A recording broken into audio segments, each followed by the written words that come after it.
lovies. Hi, Mickey. Hi, Rodney. Okay, so I am auditioning for Mrs. Hubbard and Mary in this little audition. I'm so sorry I did not get this to you sooner. My week got away from me. A bunch of stuff's happened. Anyway, here we go, Mrs. Hubbard.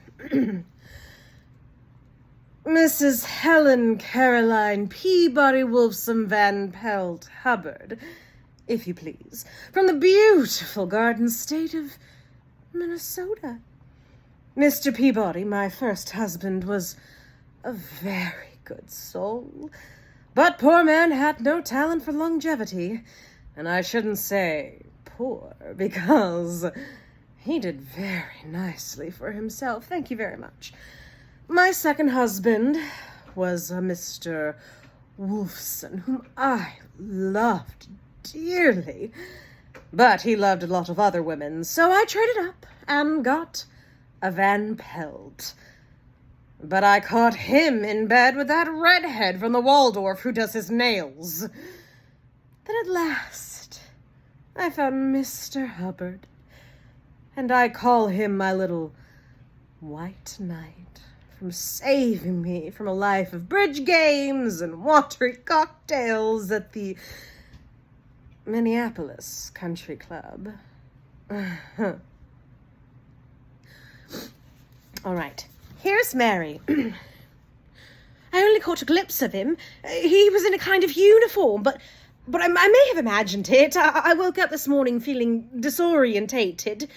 I thought I'd been drugged or something. I had this splitting headache. So I looked through my suitcase for some aspirin, and I didn't have any. So then I stumbled out of the room, and I saw that Mrs. Hubbard's door was ajar. I called to her, but she wasn't there. And then, I know I shouldn't have, but I went into her room.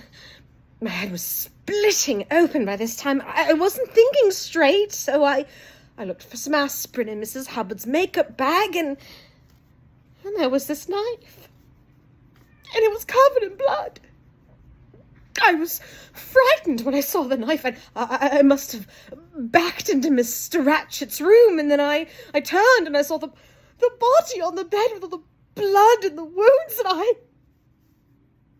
screamed. And then I saw the man and the gun. And that's all I remember.